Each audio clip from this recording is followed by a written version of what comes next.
Okay.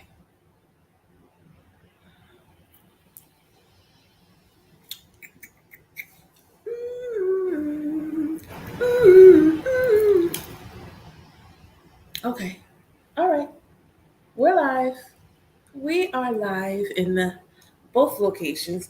I really got to find a way to include Instagram because I really do be treating them like redheaded stepchildren. Like, I'm so sorry. I got to find a way to include the IG. So I'm going to give it like a minute or two before I really get started. Let at least one person pop in. Once at least one person pops in, then I will get it. Let's get it started.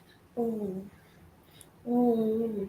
Plus, this is also me being of the lazy. I don't feel like, mm, yeah, I don't feel like recording it. I feel like I just want to like do it and let it upload and that be the thing. So, live is always the way to go. Live is always the way to go. All right, so I'm gonna go ahead and get started and make it do what it do. So, hi, good morning, happy. What is today? Wednesday. Happy Wednesday. It's the first of the month. It's the first of the month. It is November. It is triple one day. So it's a beautiful day in the neighborhood. And my god sibling, Awo Shosh, of Otherworldly Archive, posted a video talking about healer archetypes. And so I said, that's a really good, well, hey, that's a good topic to reflect on because I don't know. Right, right. Like, way to kick off the month and do some reflecting. It's a triple one day on a visual perspective. Um, I think for me personally, it was just a 3 month, so it's a 4 day for me. So it's a day about building foundations and structure and things of that nature. So I went back and rewatched the video, and when they were talking about what's your healer archetype, and I realized I don't know that I have reflected on that. Um, and it does help you, like, identify your core group, core audience, and things of that nature. And there, I feel like for me, and it's probably me being an Aquarius with a Pisces midheaven, there's just so much. And I was like, you know what? Let me just reflect on that a little bit. So, for those who are new here, hi, hello, happy Wednesday, happy first of the month. I am Ianifa Dania Faomi Shango. I am an Ifa priestess and spiritual awakening doula for the African American diaspora. Please excuse me swinging my glasses. I'm stimming a little bit this morning. Stimming a little bit. So I'm going to try not to go over an hour. We'll see how that goes. Healer archetypes. So what the owl was saying when they were talking about it was talking about just how do you show up as a healer? How do you show up with your clients and things of that nature? And I was like, okay, what do the what does that look like for me? Um, and how can I tell it's manifested, and where have I see that happening naturally in my life? Like, okay, naturally, these are the things that I have always done, do innately. People come to me for, um, and that is where it's our natural healing ability. Other things that I was considering are where are certain energies at in my birth chart. So where are certain energies that are related to healing, like Pisces or the asteroid Reiki? Where are these things at in my birth chart, and how does that play, or how do I see that showing up, and how I show up as a healer? So I reflected on just looking at things from work. So, not necessarily what I do now, but just like innately what things that I just naturally do well or gravitate towards or natural instinctively do work related. And so the most obvious one is teaching. And every job and every role, whether it was corporate, whether it was a restaurant, whether it was something else, um, even just being like the kid that wanted to be a teacher, play school, and be a teacher. Teaching has always been one of those things that innately like happened on its own. And when I think about healing through teaching, and for me, it's not about me telling you what something is, but simply encouraging you to define for yourself, like, here's some new information, or here's some information positioned to you in a new way. Like, okay, this is how you've been thinking about this thing, but what if you just switch this one word, or switch this one idea, or switch this one concept, and then look at it this way? Then what do you get? Do you still see it the same way? Are you still will you move the same? Are you going to move differently? So in my teaching, yes, I'm sharing information, but the information for me feels like it's more designed to trigger a knowing within the individual.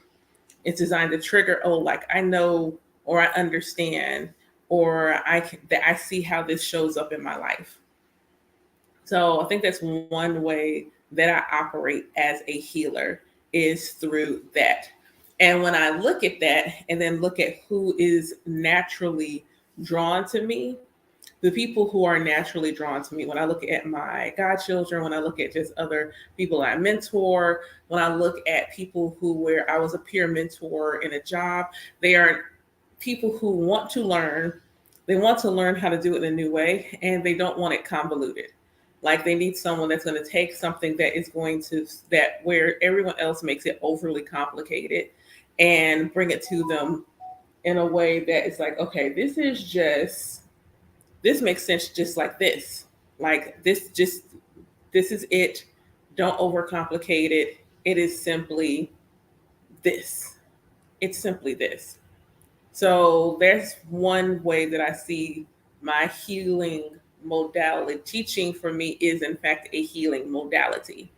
Um, Poetry, I have often said, is a healing modality.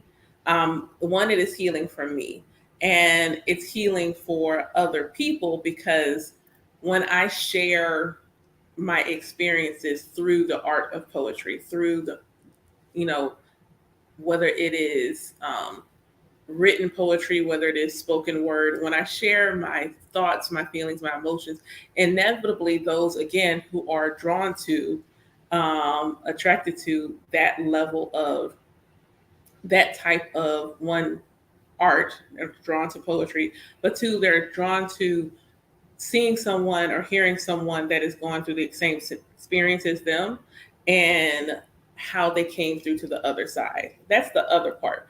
I tend to attract people who have had similar life experiences, similar wounds, similar trauma, but instead of only bonding through the fact that we had the same trauma, showcasing that that's not where the story stopped. That's not the end of the book. It's just simply the end of a chapter, and that they can immediately move forward or move beyond it and do something different in their life.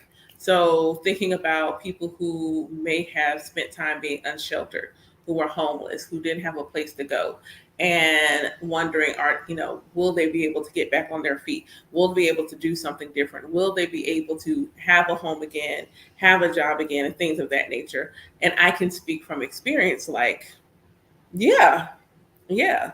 Like, the last job I had was a corporate job, and I was like in between places when I got the job. It was like the living situation was real sus when I got my corporate job. And even for a period, even after getting the job, it was either hotels or the car in general, just not really having a stable place to stay. And being able to speak to that, and speak to the things that I did to, one, mask, hide it, and also talk about things that I learned from that. Like, if you are in a place where, especially if it's a place you live, like, people there, you can't let your pride stand in the way of asking for help. So being able to see the lesson is also part of my healing modality. I can see the lesson. I can see what it is that was supposed to be learned in a situation and how you can turn that learning, that lesson into a future blessing. How can you turn that learning into a future blessing? Also, um, attracting people who no longer want to learn through trauma.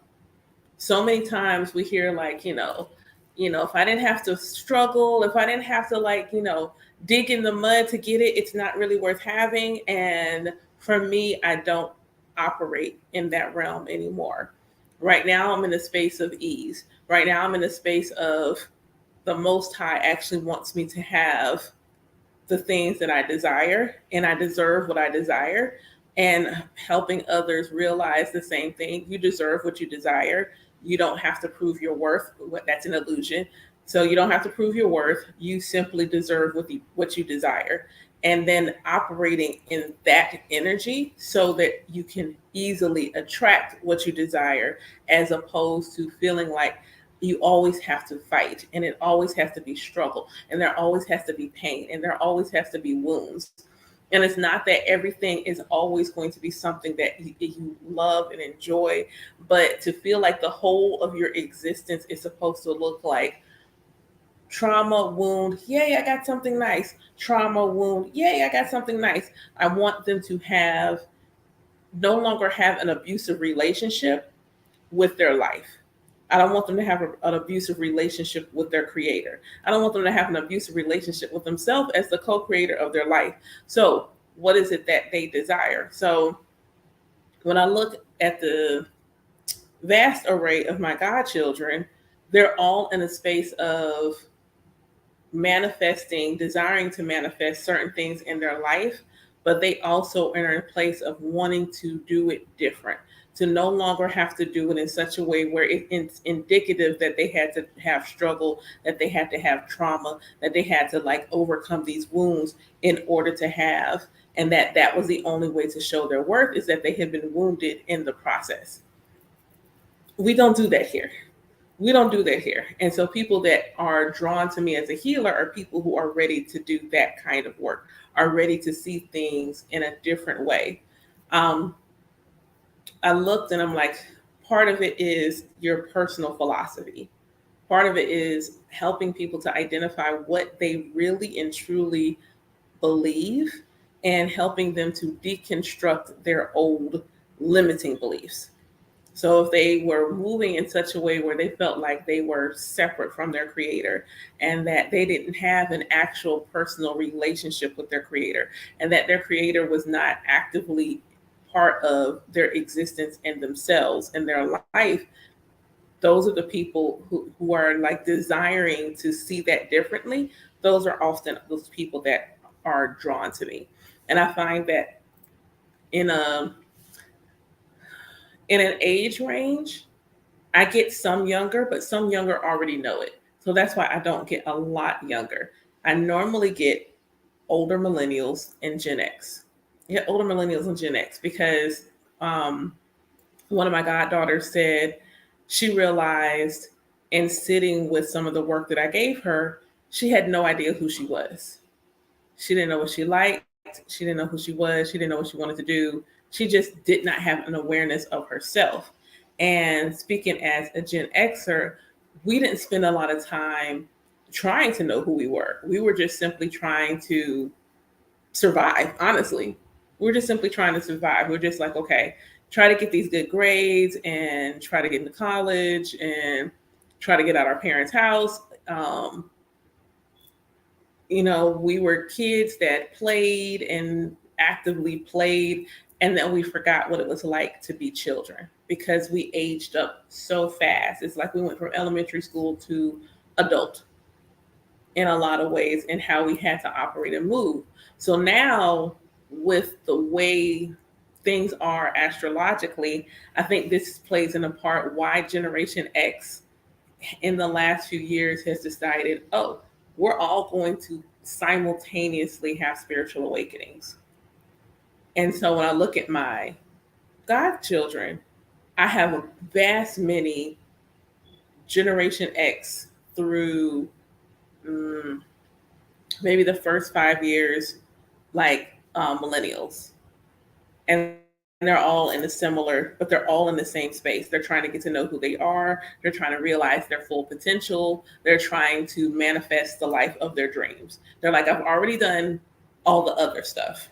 I don't want to do that anymore. What does it look like to ball out in life? What does that look like? And then also being able to identify, what does it look like for your life personally if you want to ball out in life? If it's you, like you want to ball out in your life, what does that look like for you? And being able to understand what that looks like for them.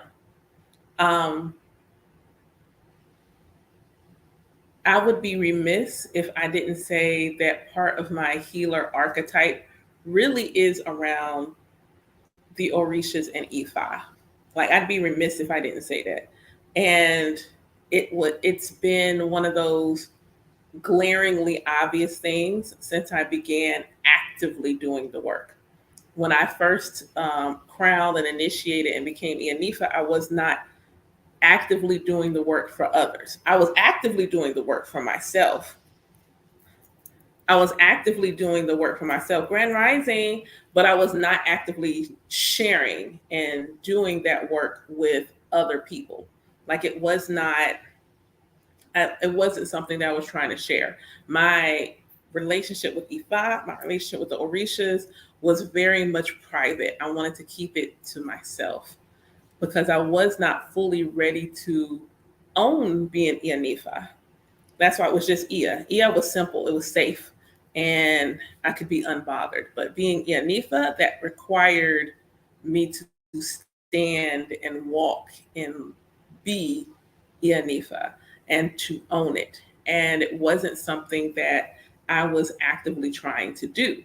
But now that it is something that I actively do, and I also don't feel like I try to do it, it's just I do it. And I was having this conversation like, what has Ifa done? And I'm like, it gives me the audacity to be myself. Like, it gives me the absolute audacity to be myself. I don't have to be anyone else. When I am in the fullness of my Iwa Pele, I am completely me. And I can't be anyone else. I absolutely cannot be anyone else. And so people who are drawn to me are people who want a spiritual practice that encourages them to be themselves. It doesn't encourage them to be holier than thou. It doesn't encourage them to be a nun or anything like that. Even in my priestessness, I am still inherently me. There is no look to it. There is no attire to it. I mean, unless I'm in a ritual or something. But in the grand scheme of my everyday life, who I am, how I want to embody myself, embody Orisha, it's in the fullness of me being myself. And I think part of the beautiful thing is the people who are drawn to me specifically are people who want to have that relationship with the tradition that is feeling like flow in tradition as opposed to dogma, and being able to see the richness of it and the nourishment in how the practice can be a part of their life, even if it's not initiation, even if their life path doesn't take them to initiation, but they also are still completely able to see how just walking in Iwa Pele, just embodying some of the tenets of Ifa will still enrich their lives. It means so much to me when I give someone the Ori prayers, and even if that's all they did, and for some of them, they said like that was a turning point. I gave them prayers in English. Here you go. Here's some things that you can say to honor and venerate your Ori. And for those that don't know, your Ori is your primary deity. It is you. It is, in the Yoruba sense, the word literally translates to head. If you have a neck and this semi-round piece of bone and flesh sitting on top of a neck, you have a head, which means you have an Ori. Your ori is your consciousness. It is the aspect of you. So again, you that remembers its oneness with source. It is your destiny. It is the one that's like all the things that are in your destiny. Every choice, every decision, every possible career, every possible love, every possible child, all the things that are possible, infinite possibilities of your destiny are within your ori. And so when you are getting the inspiration to do something, when you're getting the intuitive nudge, when you're getting the, hey, you should, that push, and it feels so strong and so pure, and it's like all in your heart space, like you should do this thing, and you feel so full about it, that is your ori talking to you. That is you. You are your primary deity. You are the primary deity. Last night in ritual and ceremony, one of my godsons said the message that he got when I sent them on their little meditation journey. The message he came back with is stop looking for a deity outside of yourself. You are the deity. You are the power. You are the deity. My Ilode, she would always say, you are the complicated ritual. You are the sophisticated spiritual tool. All you need is you. So if the only thing someone comes to me to do is learn how to honor their ori and self-love work, they will still walk in Iwa and not doing anything. And they will immediately begin to do it. And it's an immediate transition. It's been this week where I've been checking in with them.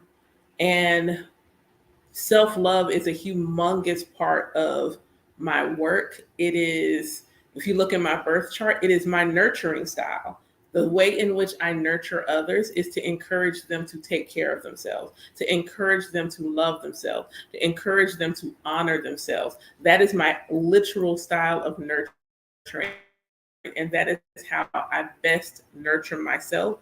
It is also how I am best nurtured. It's why I regularly look for a partner that words of affirmation, hold me accountable. Like if you know I'm trying to like work out and do these things, like say something to me, check in, like, did you drink water today? I love that. I love that for me. Like that's important to me. So that's how I also nurture others and encourage them to nurture themselves. And so when they do the self-love work, it's not just the self-care piece of it, is the love aspect of it. And when you talk about self-love is really about the self and how it's different from everyone else's self. Love is an admiration, a strong positive emotion, and in a like it's I am fully interested in how I'm different from everybody else. So how do you learn that you're different from, how you're different is you learn about yourself. So often we forget that in the courtship process with someone else, the first thing we do is learn who they are. So in a self-love relationship, the courtship process with yourself begins with learning who you are. And so all of my God students have to learn who they are. That is my primary healing modality.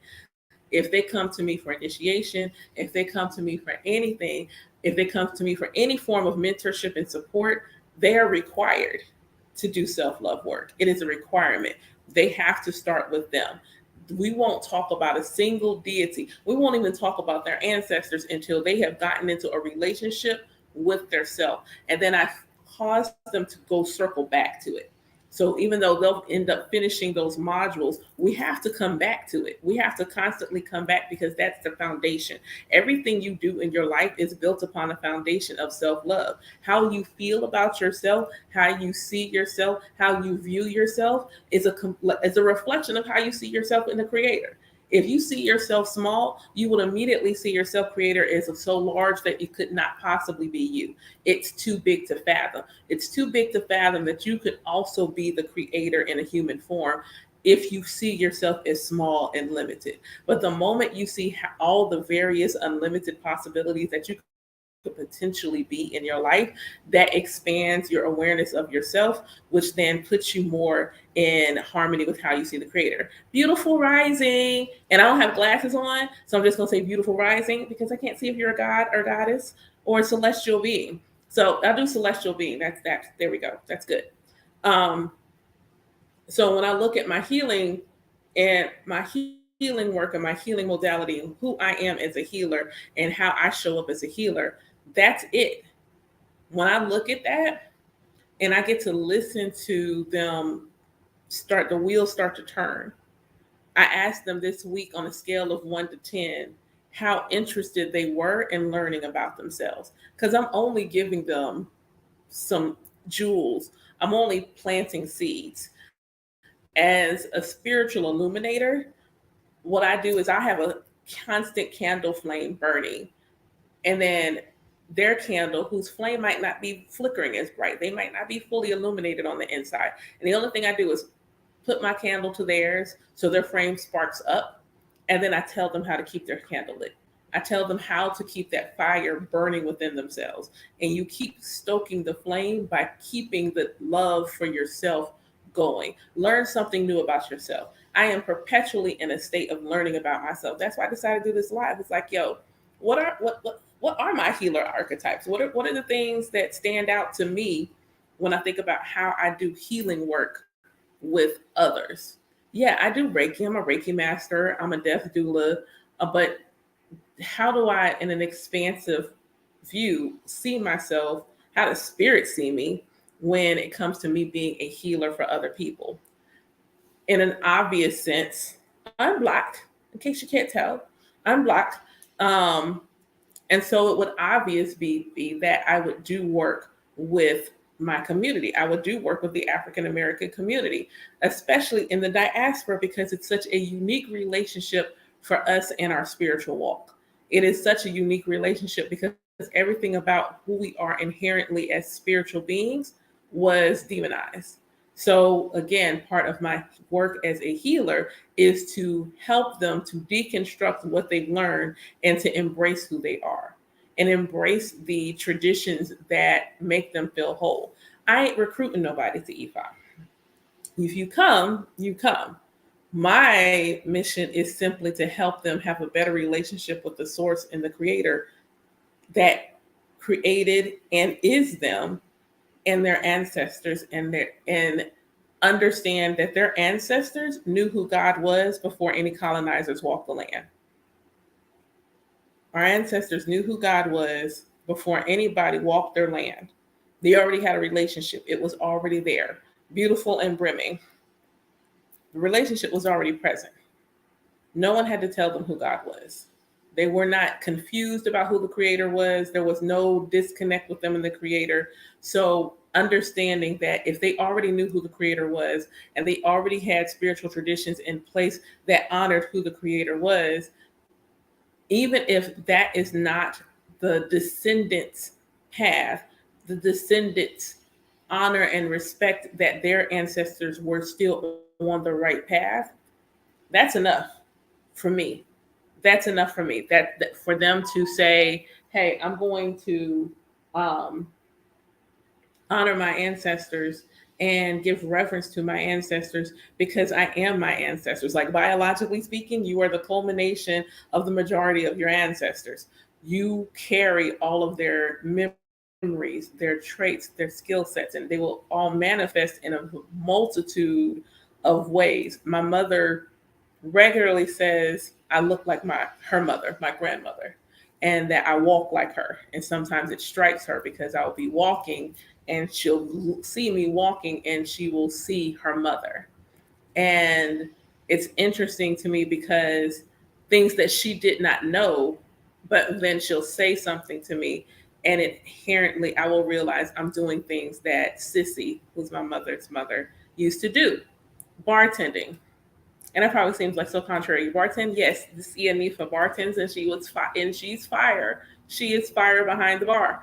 And my grandmother, let's say there was a time where it was prohibited or it was frowned upon to buying alcohol and things like that.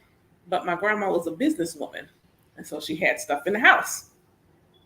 And she would sell the alcohol out of the house. And I'm like, all right, Gran, we see you. Grandma used to like open the back door. She'd be frying kitchen. Everybody want to come eat. And my next door neighbor says that I am in the hi, Crystal.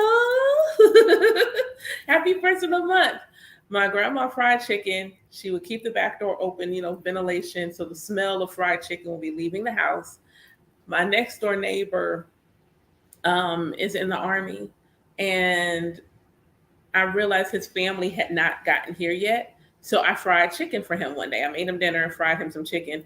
And when I saw him again, he was like easily in the top 10 best fried chicken I've ever had. And I'm like, say less. When I was working in corporate America, the road that I used to sit on initially, I used to bring them food all the time. Actually, cooking food for someone is definitely a love language for me. Definitely a love language. And I prefer dark meat like my grandma. This cellular memory already there. Anybody tell me I didn't learn that until in the last 2 years. I only just learning that in the last 2 years. Um, being handy. Um,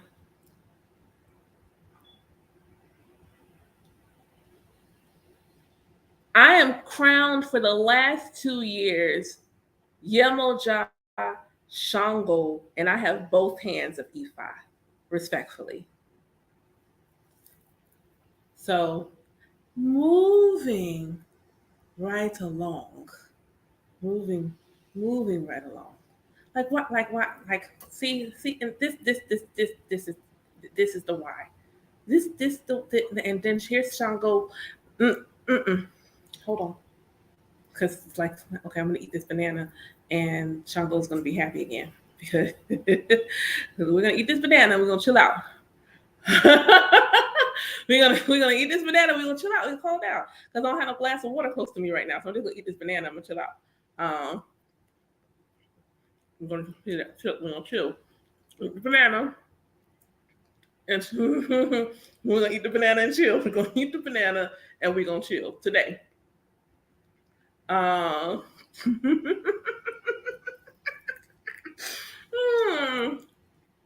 okay, moving right along. Alafia.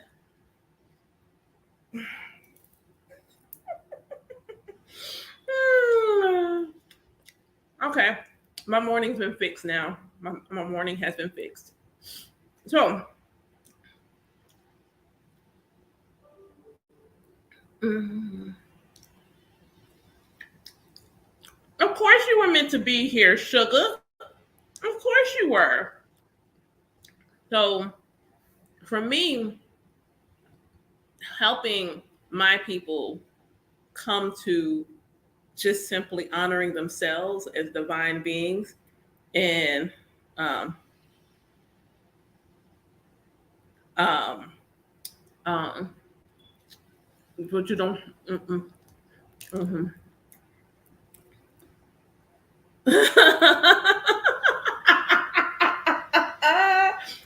I can't. That was so funny. Um, so helping my people honor their ancestors and recognizing themselves and their ancestors in them, fulfilling. Fulfilling it.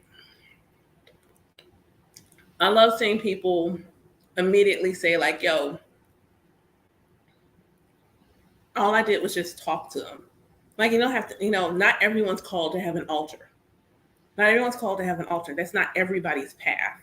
And honoring the fact that it's not everybody's path to have an ancestor altar and recognizing that you are the altar. That's the other part. If you all you got is a one room shack and you got nothing else, don't get it twisted. You are the altar. Point blank period. You're the altar. You are the altar, you are the shrine, you are the tool. It's you. It's you. It is your word, it is your breath and how you move. It's your word and breath and how you move. This is how you honor your spiritual core. It's your word, your breath, and how you move. It's your word and your breath and how you move.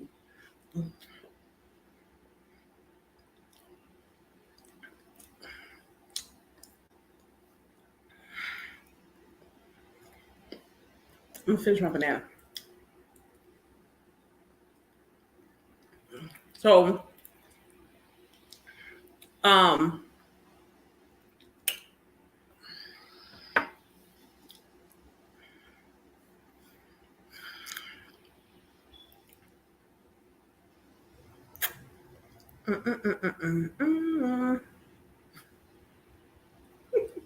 Okay, I'm just gonna sit on the call out my butterfly. Okay, so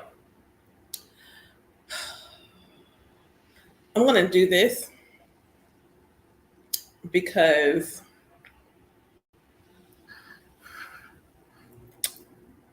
really nicely, really gentle, really quiet, with a very cool head.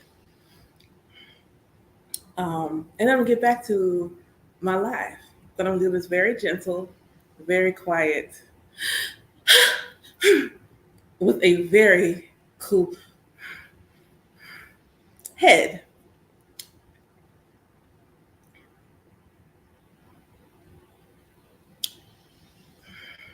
Golly, this is not gonna come out well. I'm like trying to stay grounded. This is not gonna come out well.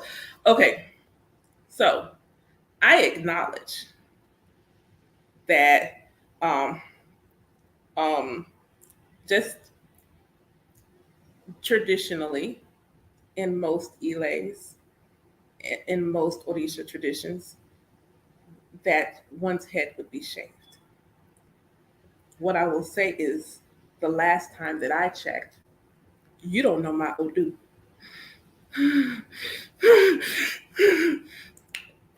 You don't know my destiny.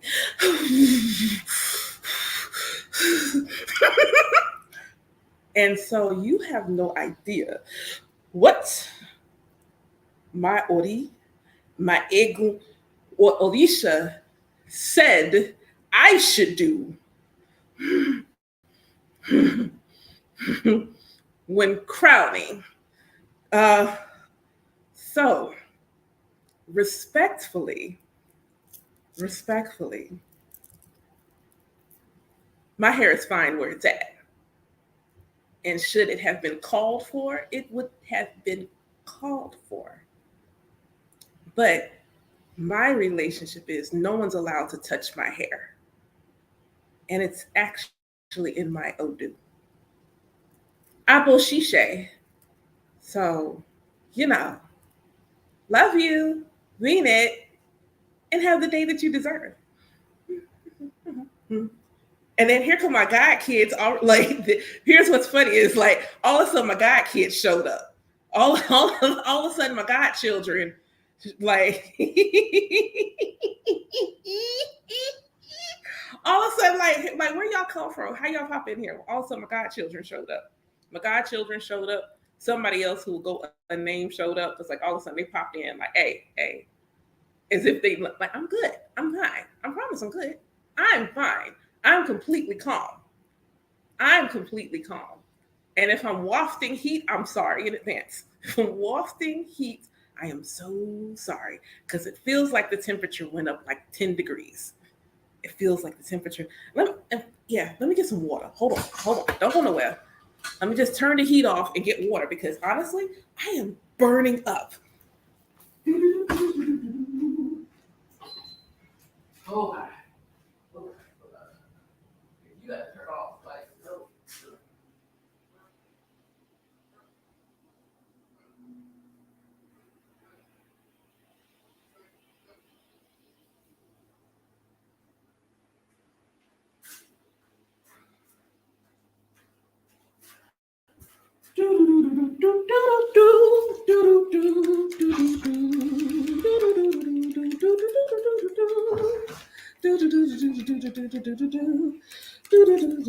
Hi. Okay. We're back. Hi. Hello.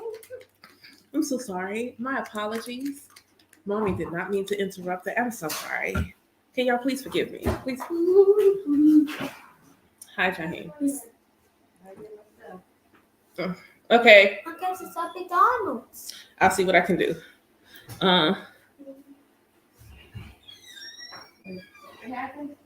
No, I'm good.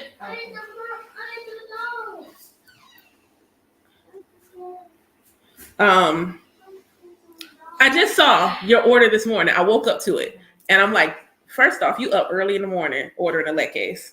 Up early, early in the. You gotta get up early in the morning.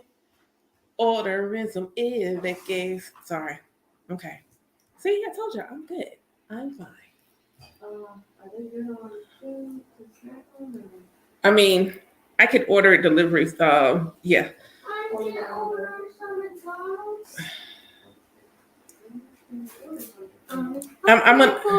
I'm gonna order McDonald's for you. That's fine. If you don't mind, that's 20 versus 30 would be much better. Here, Jaheen. Huh? When she comes back, she'll pick you up. Okay. All right. November, Okay. December, and fall. Yep, it is November and Fall. it is fall. Yes. Okay. The bag is bananas. Okay. Yeah, the bag's bananas. Okay. Small humans. Huh? Where's her bag? She has to go get it. Jaheen, out of the kitchen. Grazie. Thank you. Thank you. Thank you. Thank you. Okay. Now that I have spoken to my children and given them all the hugs and things and iPads and things like that. So, healing. That's the other. So, for myself, it is being your full. Let me just tell y'all, like you laugh. So let's take full self and being your full self. I'm about to switch gears because I think I'm also channeling a little bit. Being your full self. And here's what's funny. So I asked my ancestors, how, like, for me, what's my healing, archetype, and to show me what that looks like. And I feel like this is an answer for today. I'm not going to interpret the cards. This is simply just for visual, just visuals. So this is my hoodoo deck. So I got the Ace of Swords.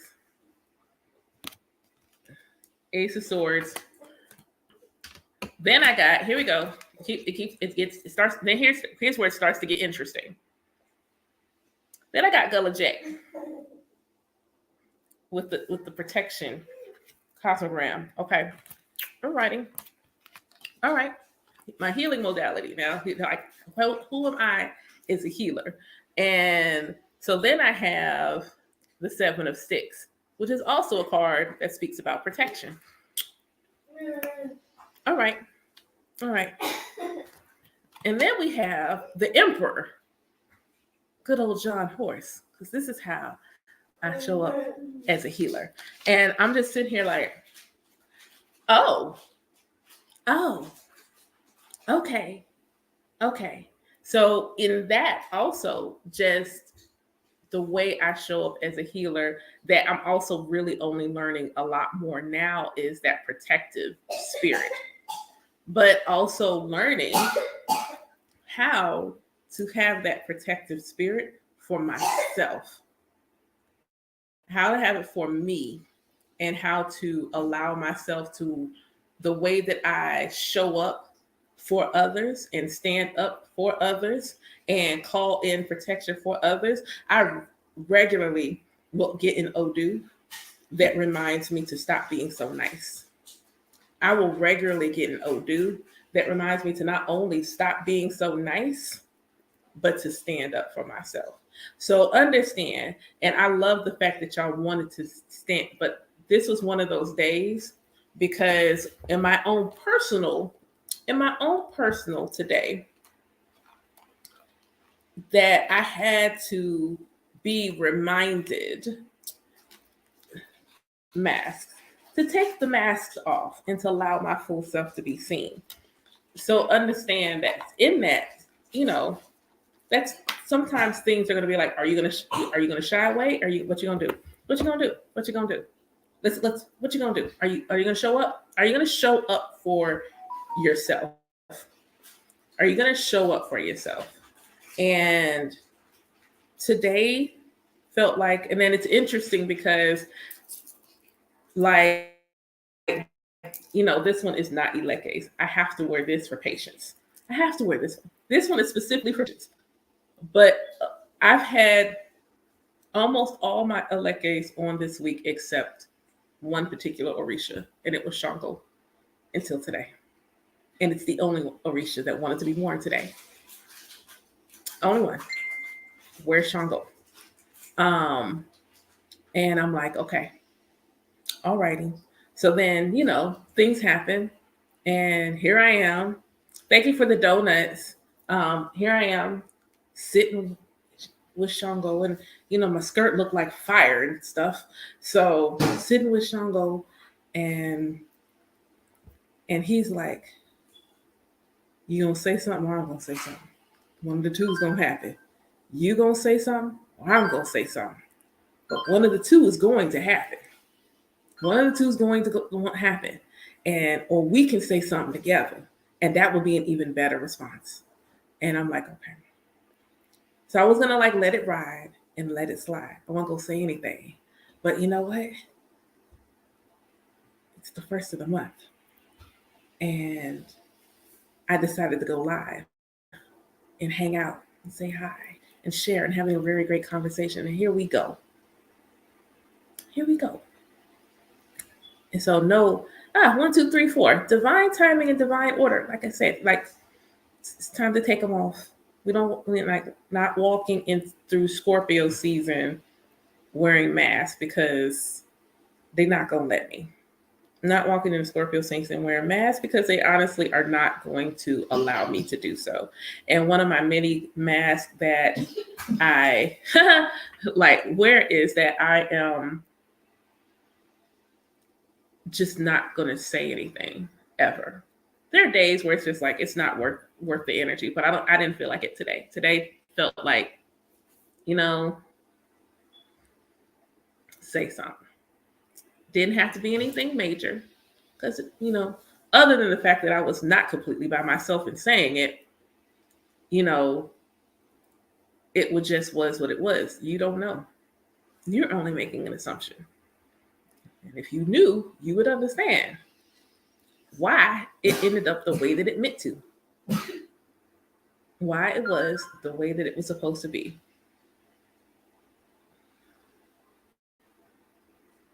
Awo Shosh, thank you. Thank you so much. Thank you, thank you, thank you. So, it's all good. It's always all good. It's always all good. I am, yeah. I expect it. And it's funny because my god sibling and I were having a discussion as I was singing to the Orishas this morning. And yes, sir. Can I help you? Auntie Cookie's going to get your McDonald's and get her bag. Is that okay? Yes. Okay. Yep. She went to go get her bag. It's okay. Would you like a hug? Oh. It's okay. It's okay. She'll be back, okay? All right. Take your coat off and put it in your room. You don't need it on. It's hot. It might just be me, but it's hot. It's hot. Hot. Okay. Well, Ashe. Open the roads to Ide.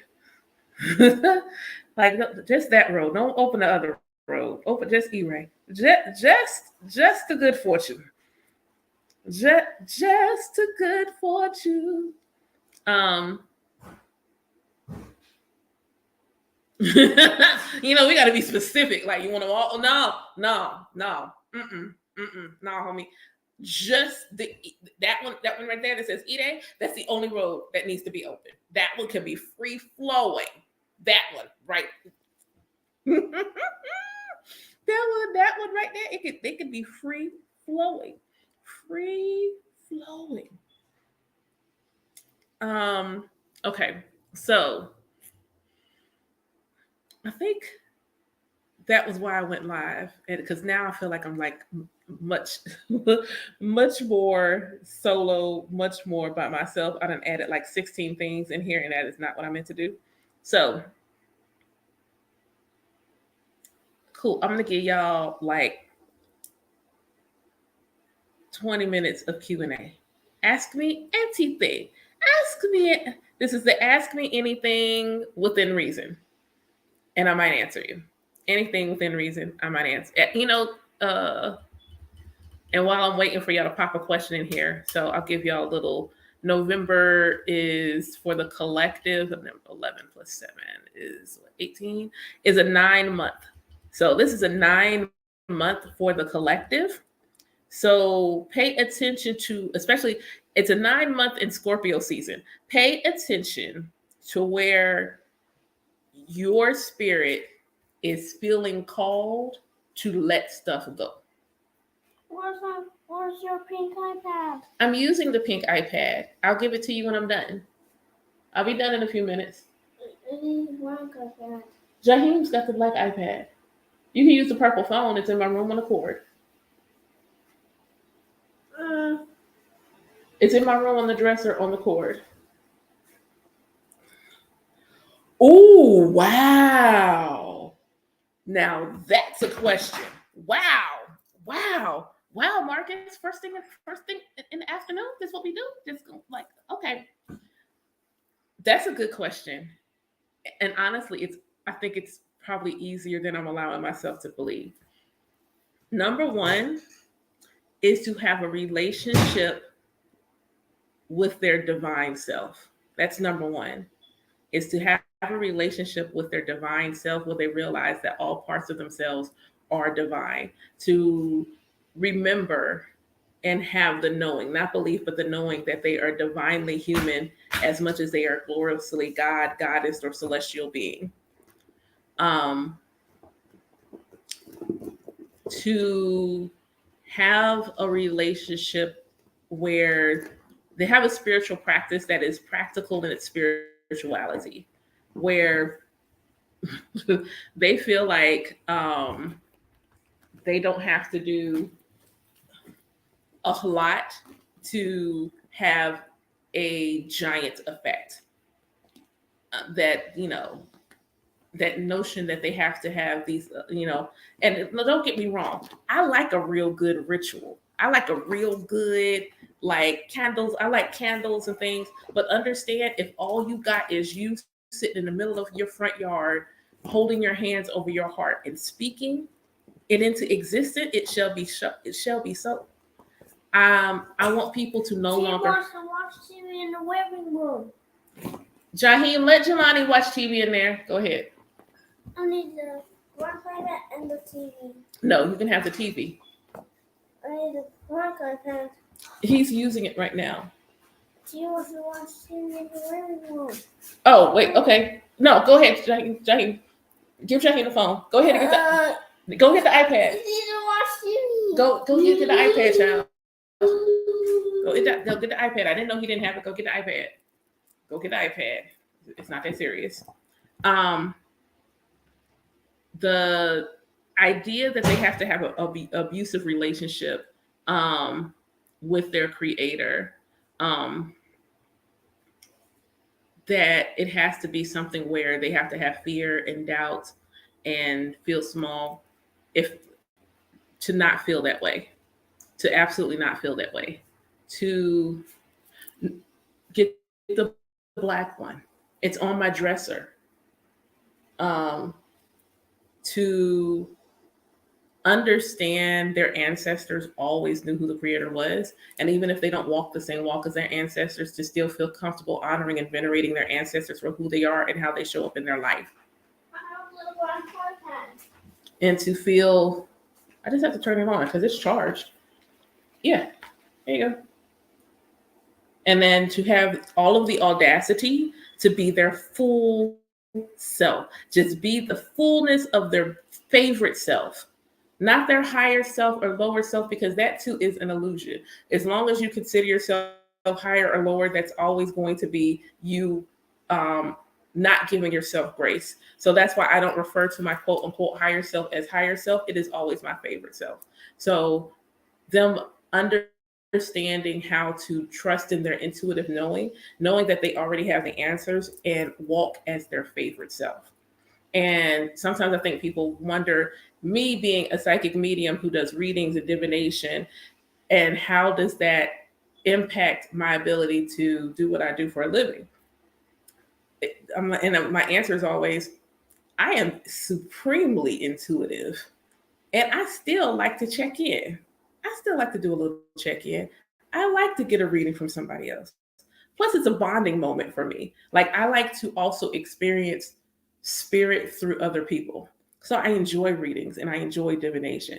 It doesn't take anything from me that I can get my godchildren to trust themselves to a point where they may not need readings from me. Like, yeah, standing in the mirror. Thank you. Standing in front of a mirror and you'll see what God.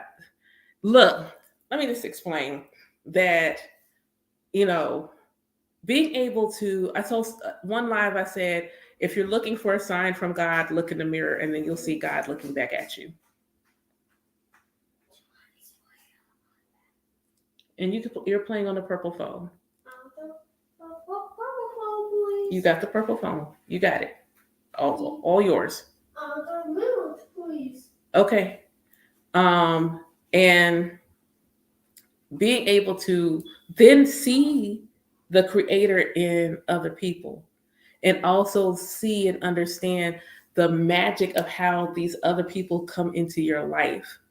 Like, if you like thinking about relationships and how, relationships play a part in your journey, and understanding that all these different players were sitting around as you're cultivating your destiny, and like, hey, at some point you're going to run into me in a coffee shop, or at some point I'm going to sit beside you in an office space, or at some point I'm just going to pass you in a grocery store. None of these things are just happenstance.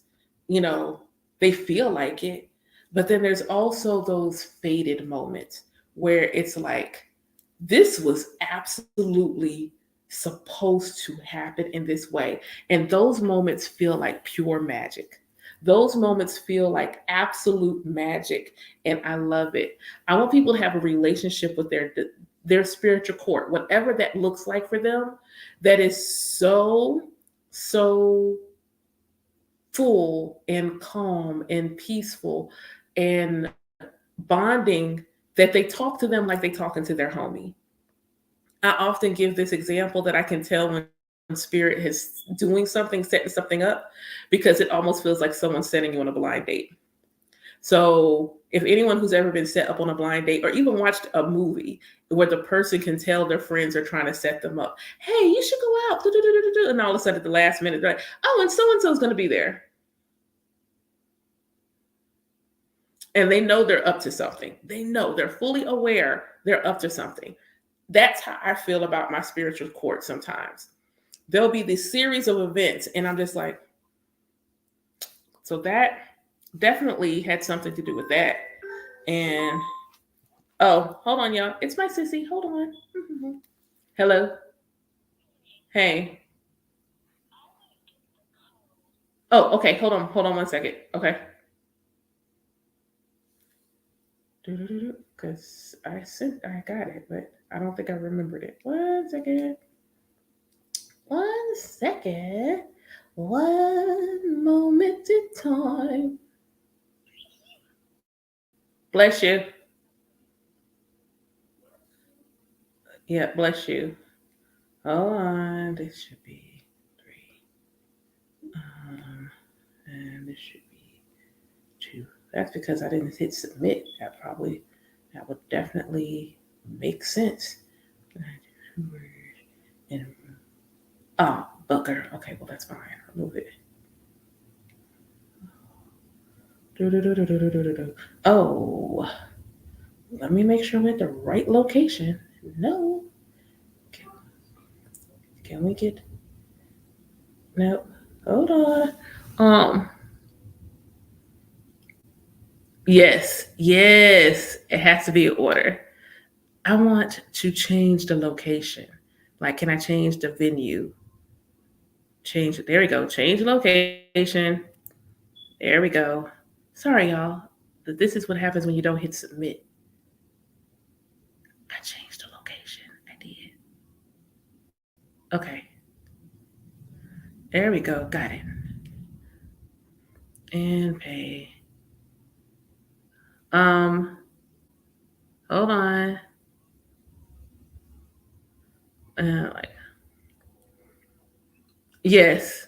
It's KL75. You want me to text it to you? Okay, I'll text it. All right, bye.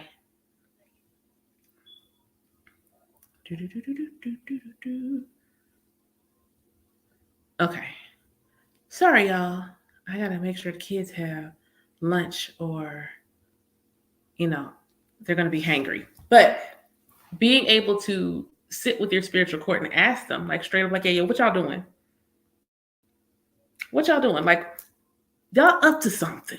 Y'all are really up to something. And I just want to know what's good, what's up. And it doesn't have to, and like understanding it doesn't have to be something bad or anything like that. Like I will just go to them on a regular, like, hey, just like what's going on, to recognize divine intervention and have something happen and run. Like I will run into my altar room and just yell thank you, because that's the relationship we have. I will just run past altars, be like, thank you, because I'm just grateful. I feel full in that moment and I'm grateful. I had something happen recently and I found myself sitting at the altar saying, I am really, really grateful for this interaction and that it is smiles, the smiles. I told my god sister that this morning. I said things are moving in such a way where this feels almost weird to me, where I'm spending this kind of time and I'm smiling so much. And it's been a while since I felt like I was going to smile this much. I'm like, I'm just smiling. I'm in a perpetual state of smiling. And understand, like, having a spiritual practice means that I can have been laid off from my job for a year, thrust into entrepreneurship, still really trying to get myself to a place where I was at my corporate job. I'm still trying to get there and still having to ask for help for things and support because I'm not where I was. My corporate job, I had just got a promotion and I was at like 75K a year. I just want you to think about that. My corporate job, when I was laid off, I was $75,000 a year. Okay. And now, hey, entrepreneur. That's what you do. Sweater. Yes. Can you put it on your bed? Thank you. What's on the bed? Like, so this is what you do now. And it's like, oh, okay. And still trying to figure it out and navigate and all of these things.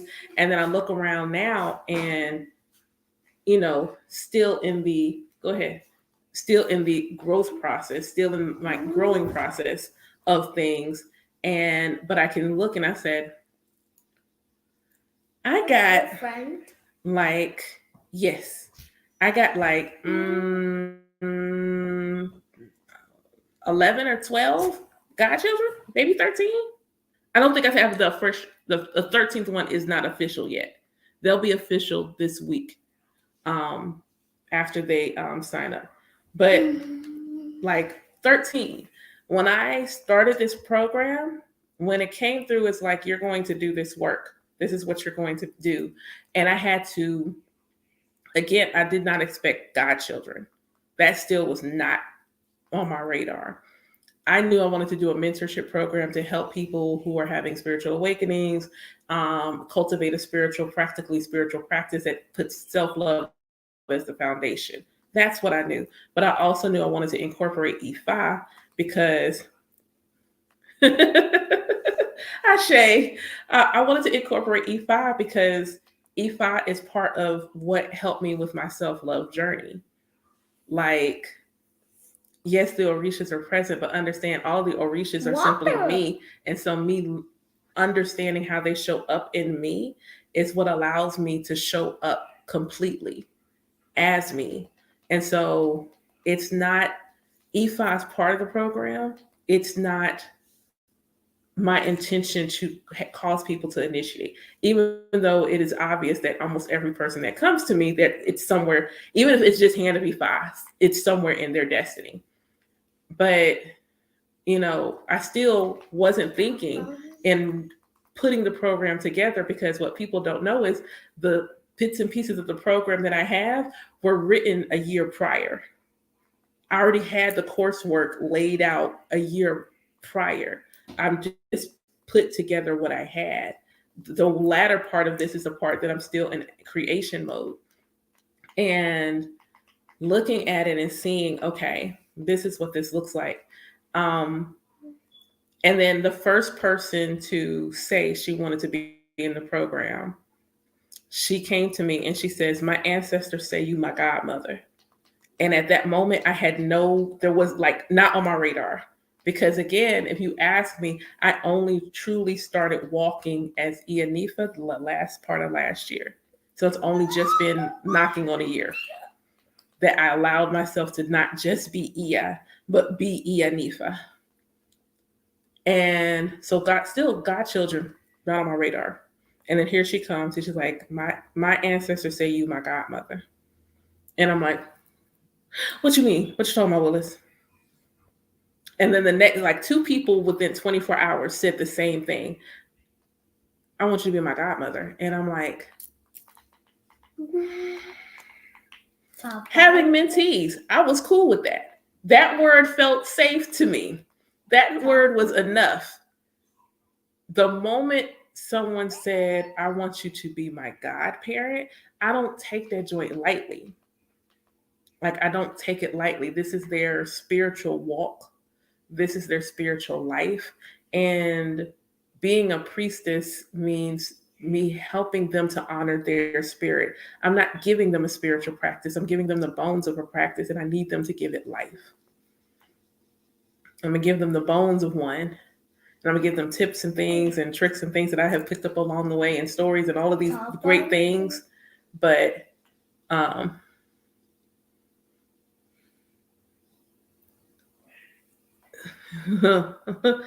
it's the I just don't take it lightly at all. I really don't. Sometimes I shrink back from what is obvious in a multitude of ways. If you go look up a life path 11 and look at what master number 11s, that's their life path and the things that they're called to do. First time I heard I was a life path 11 was years ago, and I ran for the hills because it was not me. Could not possibly be me, because that sounds like a big task and I don't want it, because I'm not that big. You look at my birth chart, my midheaven is in Pisces in the 9th house. So, Pisces is the most spiritual of all the zodiac signs. The 9th house is the house of religion and philosophy, and where priests are made. And that's where my midheaven, my point of recognition. Yeah. Did I say I was a child of Shango? Yeah. like I want a Shango kids. And it's like, but everything's telling you the same thing. So I'm also very logical in my spiritual walk. Everything's telling you the same thing. Your birth chart says this is what you're supposed to be doing. Your life path number says this is what you're supposed to be doing. Hey, I am a life path 11, which means my birthday card is the high priestess. Everything is telling you this is what you're supposed to be doing. Then you come to E5, and the first thing that your godmother says to you before you even know that you're going to initiate is, oh, FYI, not only are you going to initiate, but you're going to be a priest. Everything is saying the exact same thing. And I don't believe in coincidence. So then it's like, well, okay, I guess I need to stand in it. But I had initiated, and that was it. I was walking still, but not walking out and allowing myself to be seen. But my progress chart, I'm a Leo rising. I'm supposed to be seen. That's what I'm supposed to do. I'm supposed to be seen. And I'm like an Aquarius though.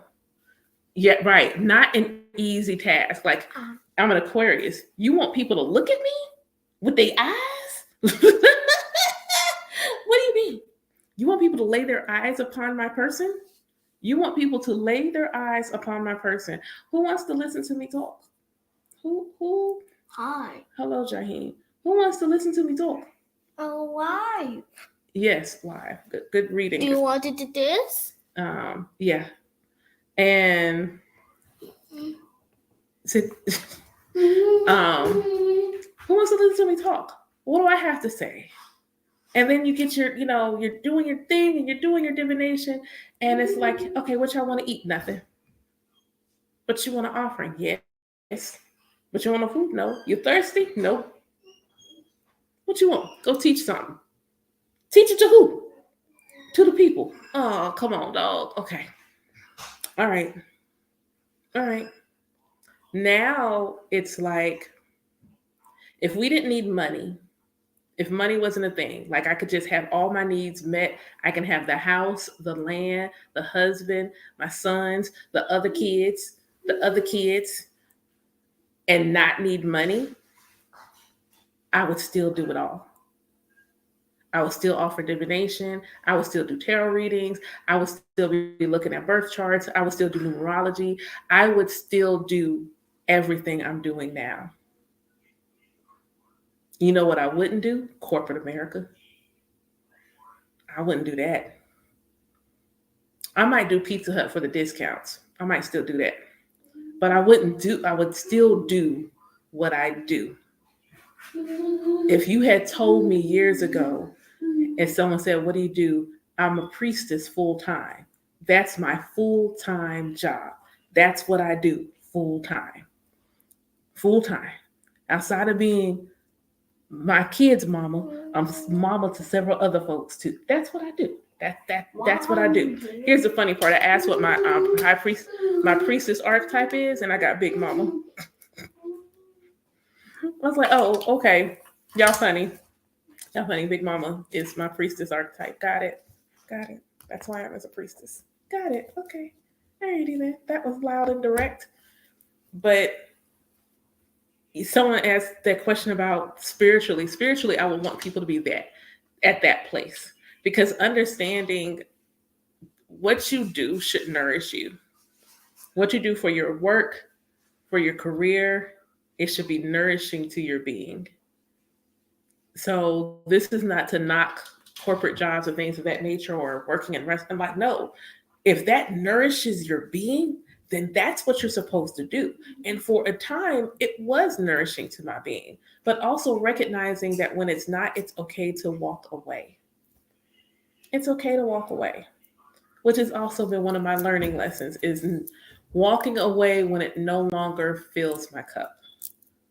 When it no longer is adding to me, when it's doing more taking away than adding, is to walk away and be okay with that. And be okay with the fact that you have to grieve it.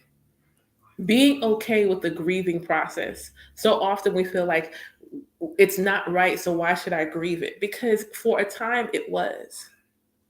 And you don't, unless something happened to where it made you hate something, if you still have a fondness for the thing, straight my tarot readers is 8 of Cups energy. When you see the 8 of Cups, all the cups are standing upright. There's nothing wrong with the cups. All the cups look good. They look like great cups. So why are you walking away? Why are you walking away? Because even though these 8 cups look amazing, they're not my cups. And I have to walk towards where my cups are. So I have to leave these cups behind. And being able to grieve that and be sad and do what you need to do to move through that process is okay. It's okay to be sad. It's okay to be sad, but understand, like, almost always there's a sunshine in the background Where's she come from? of the card. She's coming. She just called. She'll be here in a few minutes. There's a sunshine where the person is walking to. That means they're going towards their light. They're going towards the warmth of the sun. So they don't have to be sad for a long time. They don't have to be sad for long. There's a sunshine. There's a light coming to them. There's a blessing in this walking away, but they have to walk away because otherwise they're not going to be able to reach the sun. I don't know who needed that. Maybe me. I don't know. I don't know who needed that. One of y'all needed that. So in a spiritual practice, having them to say, hey, I am, okay, this is weird. Like, my son just turned the TV onto YouTube. And you know how if you turn, YouTube on your TV, it has like a suggested video thingy at the top. Why is it me? That's so funny. See, maybe that was important to see me on TV. Who knows? But being able to walk away, I am in a space where I can no longer accept bare minimum. I just can't. I can't. I have been accepting, allowing bare minimum to be a thing. I'm no longer her. Like, actually, I was never her. Ashe. I was never her. I was never the one that wanted bare minimum. I never wanted bare minimum. I accepted bare minimum, and that's what I got. But I never wanted bare minimum. It was never a desire. It was never like, I really want it. No, I really want what I want. I really want what I want. And I have to make room in my life. I'm in that space right now where I'm like,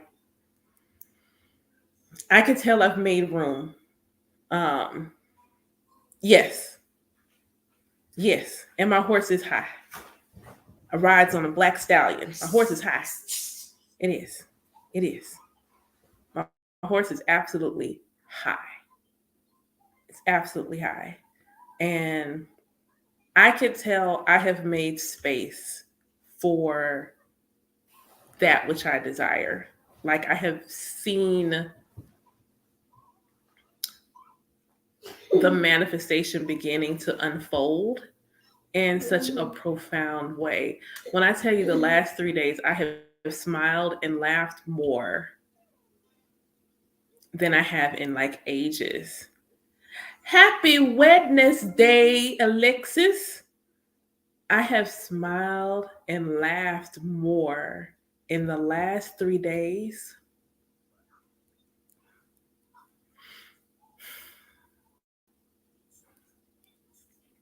Alafia Tess. I have been so happy.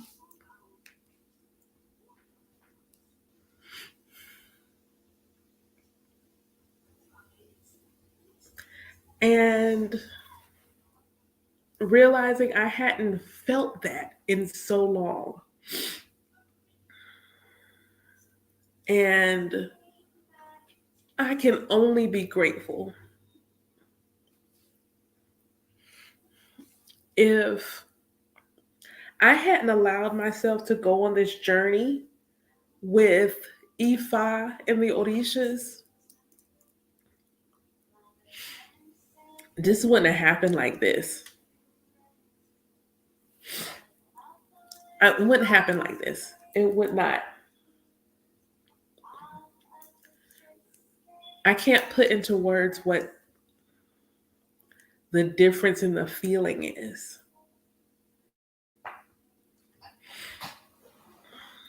And one of my goddaughters was like, the more that, and it's such a hilarious thing, the more that you stand as yourself, the more attractive you become. the sexier you'll be. And it's funny because on days where I do ritual, I find myself the most attractive. I know that's probably the most hilarious thing, and it probably seems so contrary and not shouldn't even happen. But the moment I'm getting ready to get dressed for a ritual, like last night I was looking at myself before I put my dress on. I'm like, you is fine as, why are you so pretty? Ashe. And always, I get ready to do ritual. I'm like, you so goddamn fine. Why are you so fine? I always feel that way. Always. Especially when I do it in such a way where I allow myself to be like larger than life, where I don't hold back. And I'm like, just like, go sit with spirit and show out a little bit. and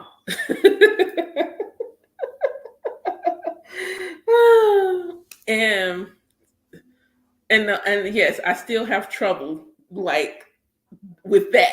I have trouble with that. With the compliments, I have trouble with it. I struggle. Like I so struggle still. Even in sitting in the knowing, I'm still humble enough to still be like, oh my God.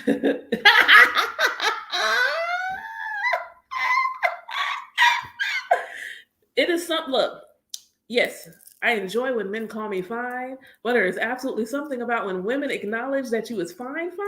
Yes, fine with the side of goddess. I'll take that. I accept that. I receive it. Fine with the side of goddess. And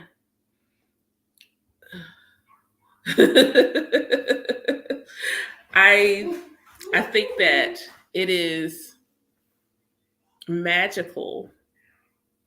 And what's more beautiful is watching it happen in my godchildren. Like in real time. I don't know if they know how full I feel when I get random texts and emails from them that say something I said nourished them in something away. Something I did nourished them in such a way that they were able to move in a way that was more in accordance with who they are. And then to say they do it, they're able to then, that ripple effect goes into their house. And like, they can get their food, they can get it. Yeah, get your food. Just that ripple effect that happens. That like just like a wave. And that's my favorite part of this, honestly. Yes, I love the effect it has on me, but there is something so magical watching it in other people. And it's 1:11 on the clock. That means it's almost time for me to go. But the what you call it, intuition work. Let me just brag on my kids. Can I brag on my children? I'm gonna do the mom thing. We'll brag on my kids real quick. My godchildren are mad intuitive. Like their gifts, even the ones who don't perceive themselves to have gifts, their gifts are so potent. Like I love it. I absolutely love it. And the more they accept that they have it, like they are it, they are him, her, them, and they, like the more they accept it, man, this last round of intuition exercises have been dope as. Can you tell I'm managing my cursing? Like, Ashe, like there's one in here. When I say they was on point, oh my God. When I say that ever, and that's I don't want to ever be.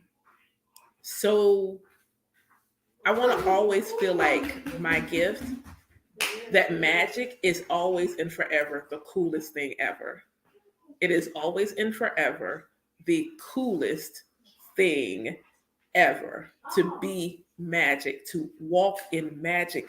like I grew up wanting to be a kid, like a witch, and now I get to do this, like, and get paid. Like, wait, Lord, I get paid to be a witch. This is magical. But to like listen and like be able to like just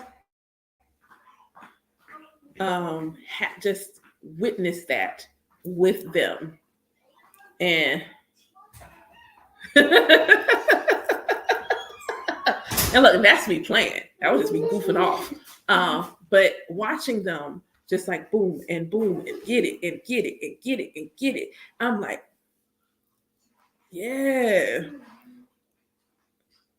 yes. It's like, this is it. This is it. This is what this is. I know some people like, I don't know that I ever imagined me saying, but this is what I'm supposed to do. Like, this is what I'm here for. This is what I was born to do. Like, this is what I'm supposed to do. This is the magic I'm supposed to wield. This is the magic I'm supposed to wield. And also shifting how people see certain energies. What I love is that I have taken them through 2 Iyami journeys, or maybe 3. This might be my third one. The third journey with the Iyami. Agbo, Ato Rab, Alafia, and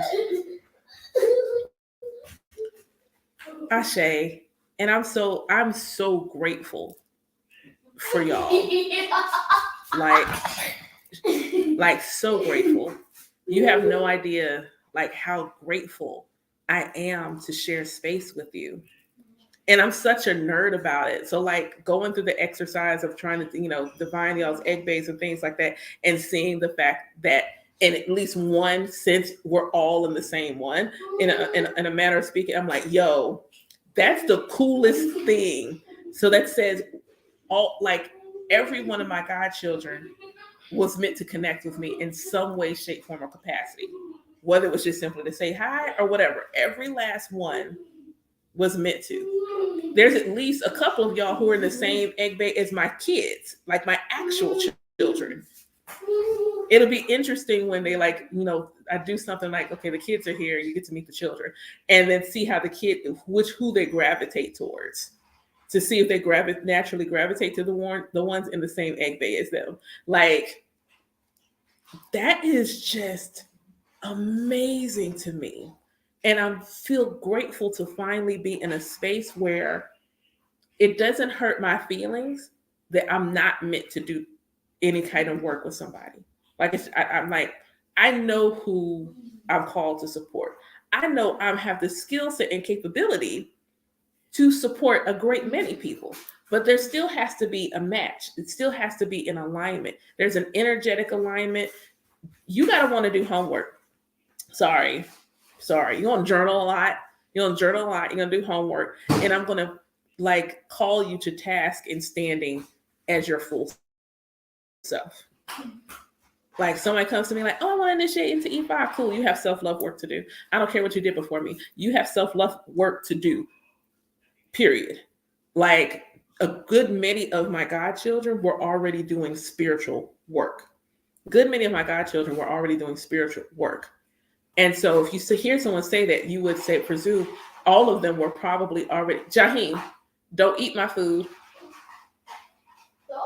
Sit down and eat your food. Slow down. Sit down.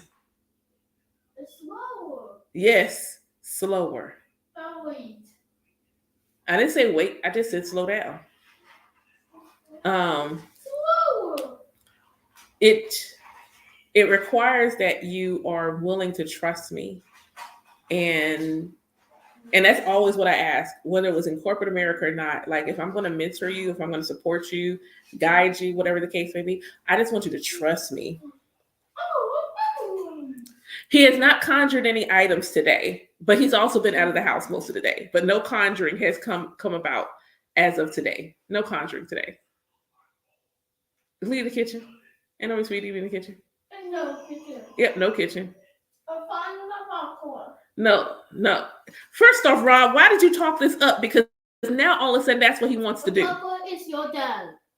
If you find it, go ahead. That's fine. Rob, you did this because he wasn't even thinking about it. Wasn't even thinking about it. He's sitting here eating Frenchy fries. Wasn't even thinking about it. Now all of a sudden, finding the popcorn. Find it where, son? We ain't got none. We ain't got no popcorn. Stop manifesting popcorn in real time. What kind of foolishness is this? What kind of foolishness? No. No. You know I'm about to go tear my pantry up, right? I'm literally like, I'm telling you, I'm tearing the pantry up. I don't know what black hole he's reaching in to grab it. Oh, this is so. Give it here, Johnny.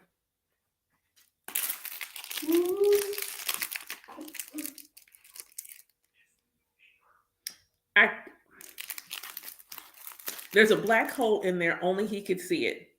There's a black hole in the pantry that only he can see. He's only, because I know what I had in that pantry. I haven't bought any. Oh my God, it's been at least 2 months since I bought something. They ate that box. I don't know where the frick these are coming from. But there's a black hole in the pantry that he keeps reaching into to pull these. Get out of that bag and stop eating my food. Stop it. No.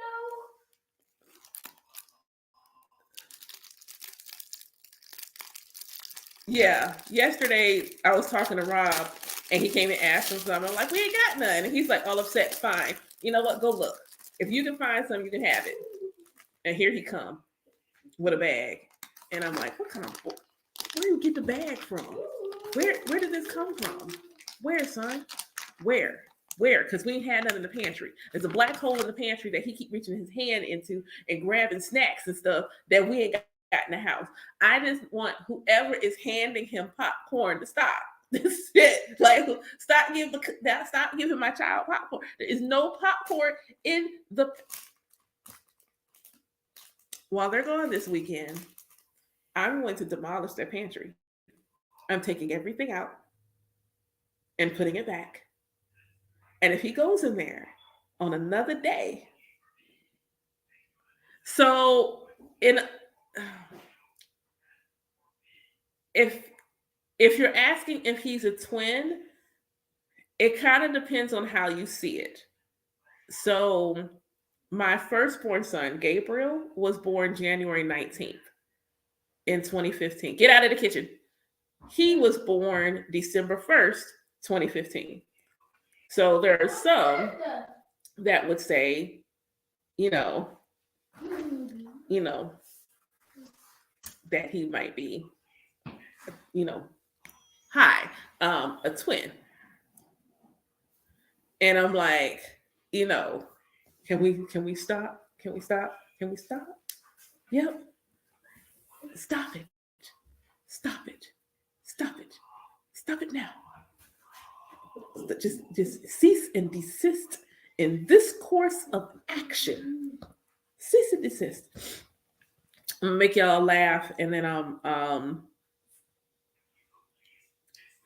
make y'all laugh, and then I'm gonna let y'all go about your day. And then it's like, they are born in the same year. You could have the black one. Jelani's watching TV with the gray one. That's fine. So I'm gonna give y'all this, and I'll leave you with a nugget for today. At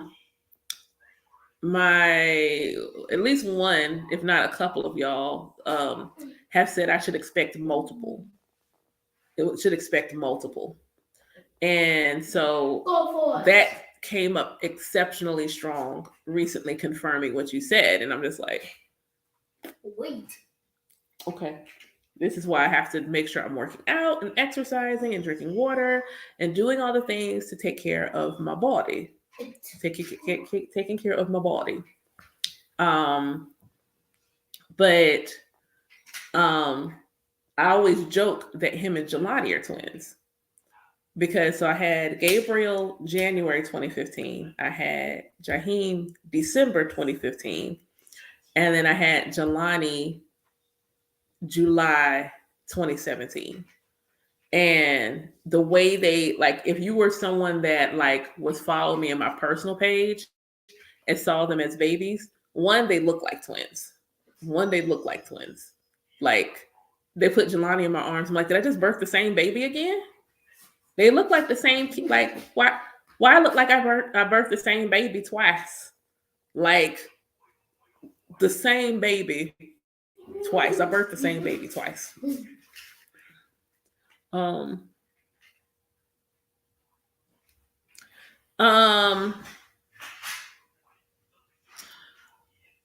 you know, I have to think about it. I have to think about it. I don't think so, but you know, well, he liked to take pictures, like selfies, if that makes sense. He liked to take selfies. He liked to take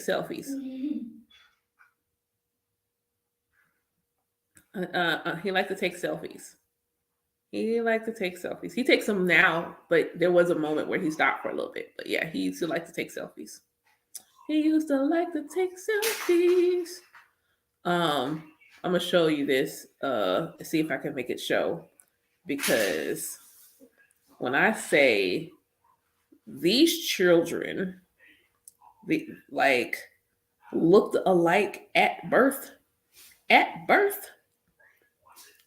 they were. Where's cover photos? Cover and where are my kids? Where am I? Okay. Let's see if I can get this to show where y'all can see it. So,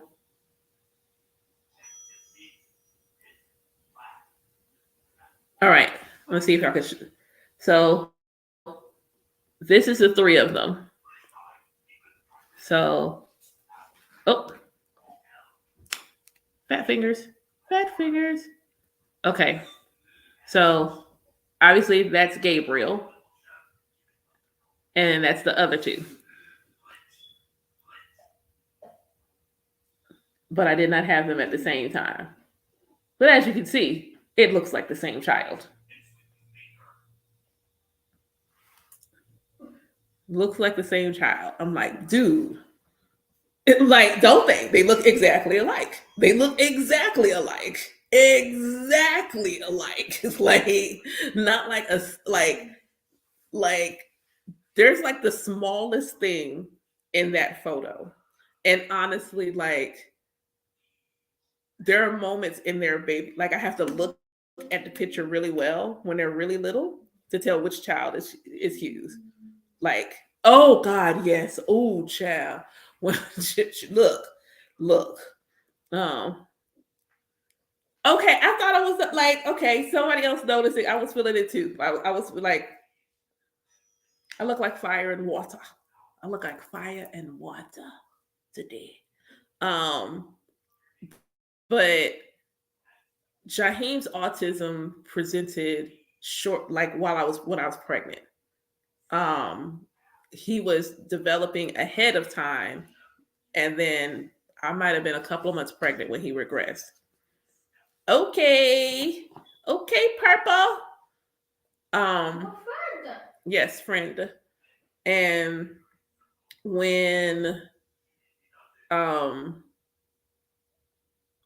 his autism showed up, it was just like, dude. And so I was still learning, trying to figure out what was going on. I didn't even have a diagnosis when I finally had Jelani.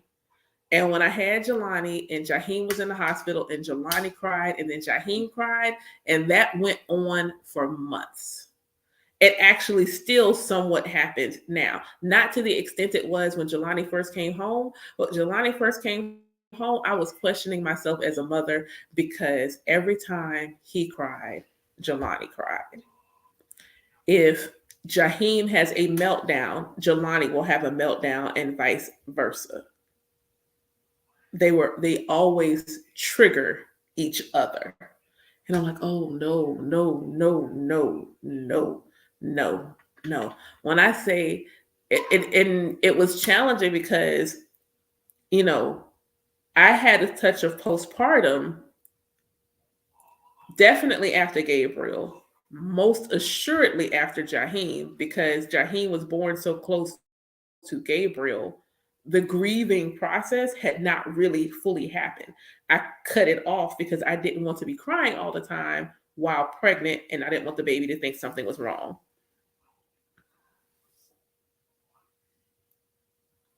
Yes, yes. I know he's always playing with them. Always, always, always, always, always.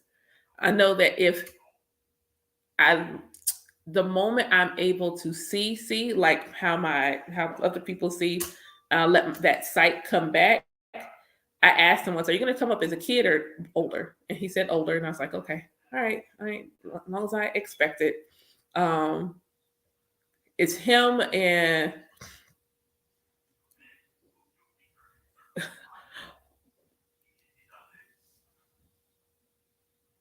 oh my god, are you kidding? Oh, that means y'all good people. My son showed up for y'all. Oh, that's amazing. Oh. Yes, he does. That's actually that's quite accurate. He actually does. He actually does. He runs things. Yes. My I told y'all once that my son is Gabriel. Like he's Gabriel. Like his name is Gabriel, but he is Gabriel. He is him. Yes. Yep. Yes. He is like that's he the name that is given to him. When I say that's my archangel, that's what I mean. He is the archangel. He is him. And he has been with me since I was at least a baby. He's been with me gar- as my guardian since I was a baby. And he had to be born so that I knew what to do to carry his siblings full term. So he had to be born the way he had to come through me to give me the message because you can't diagnose an incompetent cervix. It only you only know it happens when it happens. So somebody had to be that one. So when the he showed up, you know, I I spent a lot of time blaming myself. A lot, so much time. Like I felt I should have fought harder for him to stay. I felt like I should have fought harder for him to stay. Especially learning later there were other people who had children the same around the same place I was at in my pregnancy, and their children were smaller than he was because he was big. For where I was at in my pregnancy, he was big. And but they wouldn't put him in the NICU. I still have people today that say you really should sue the hospital, and I'm like, it's not worth it, me having to relive it in that way. I'm finally in a place of yeah, I'm finally in a place now where I miss him, but I'm not in a state of grief. I miss him. I wish he was here. I would love to have seen what it would look like with all three of them running around my domicile. Um, Based on his birth chart, I think he would have been a really interesting kid because I pulled his birth chart. I pulled his birth chart and I did his numerology. Like I just wanted to know. I just wanted to know. But I knew it was meant to be. And my godmother was like, he's old. Um, you want a Reese cup? Come on, dog. And that's funny because I was supposed to put some candy. I said I'm gonna give him some candy. That's funny. All right, I'll give him some candy. I got no Reese cup. I'm gonna have to get this chocolate that I got in the house because I ain't got no Reese cup. I ain't got no Reese cup. No Reese cup. It's always night. I am. Y'all are decent human beings because I find it intriguing that how that my ancestors will let y'all see them. So I think that's cool, especially him. I wonder why it's him today. I wonder why him today. Well, I guess the veil is thin, so that's part of it. That's Oh, okay. I wonder if it has to do with the Ebo I gave last night. Okay, that would be intriguing. That would be intriguing. The Ebo I gave last night. Um, um, so the not everyone sees Gabriel.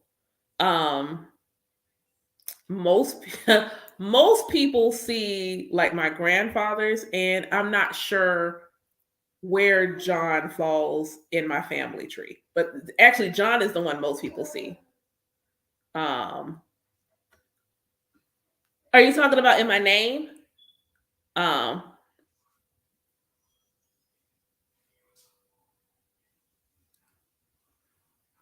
yeah. Oh, in my name, Omi is for Yemoja, and Shango is, for Shango. Um, what is going on with my ring finger? Um,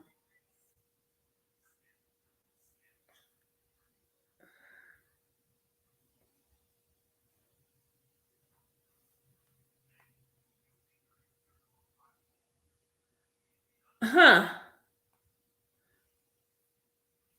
This hand.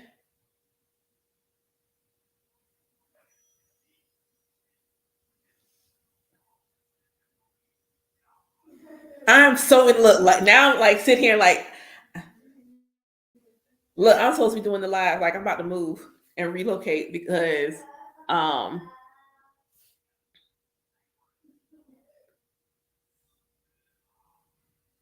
I'm listening to y'all at this point now. Now this y'all live. I'm listening to y'all. What about the man in the straw hat? Is straw hat John? Which one of y'all is looking at John?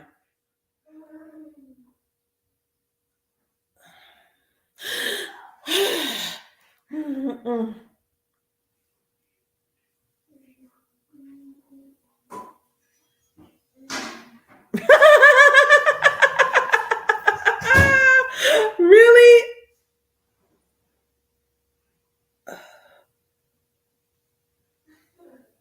Okay. I look at the which finger is this? Jupiter? I gotta look. I gotta look. I gotta look. I gotta look. Is he behind me? As is per usual? Is per usual? Is he behind me? Because that's usually where he is.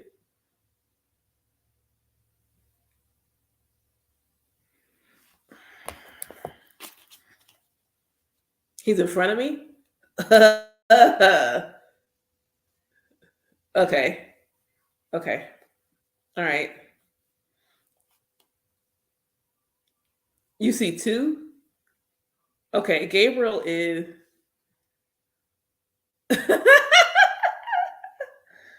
um. Okay, God. Look. Hold on. Hold on. All right. So I'm gonna go off of YouTube and just focus on TikTok. YouTube, Facebook. I love y'all, but my god kids is talking to me, and yeah. Okay. All right. All right. All right. Um.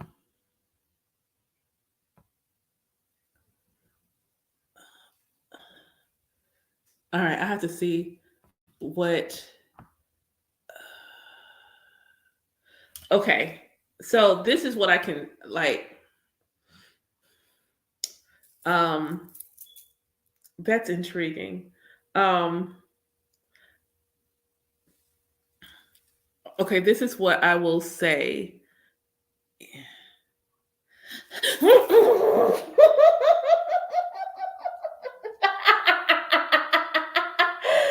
Oh God! What? What?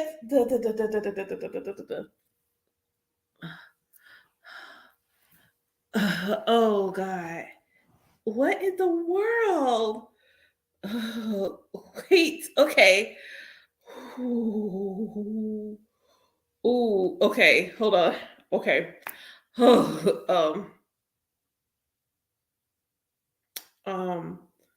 Okay. Okay. Suspenders? Grandpa. Oh my God.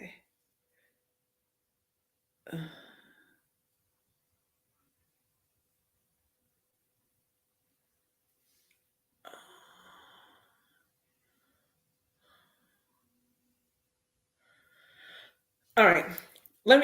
Hold on. Hold on. Just, oh my God.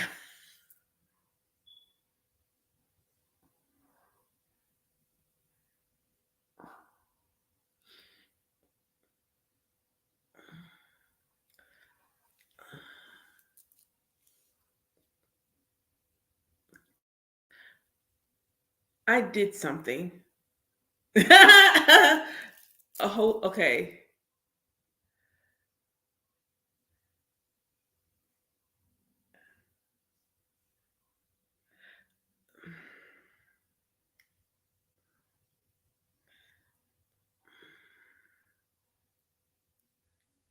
All right. Let me just not flash y'all for one. My bad. My bad.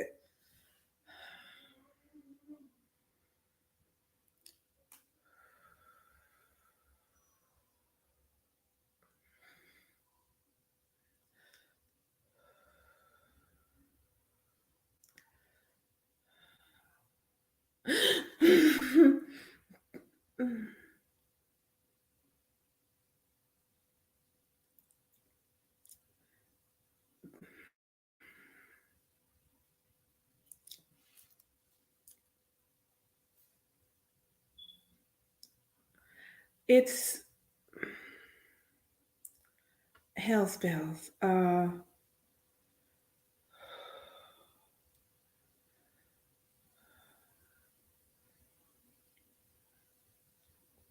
I asked for something last night,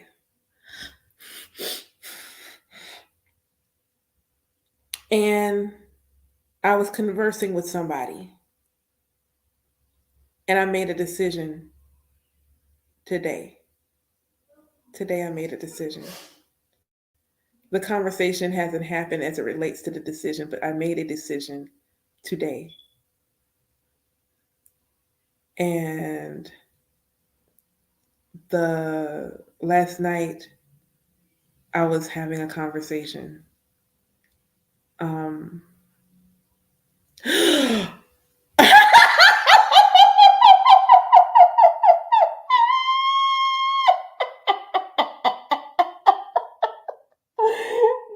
I'm busy.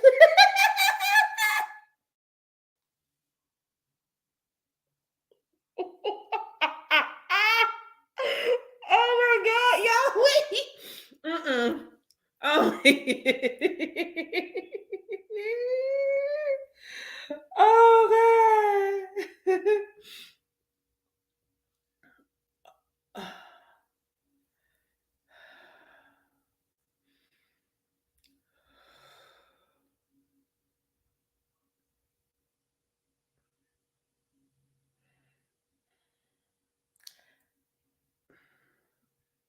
It feels like love.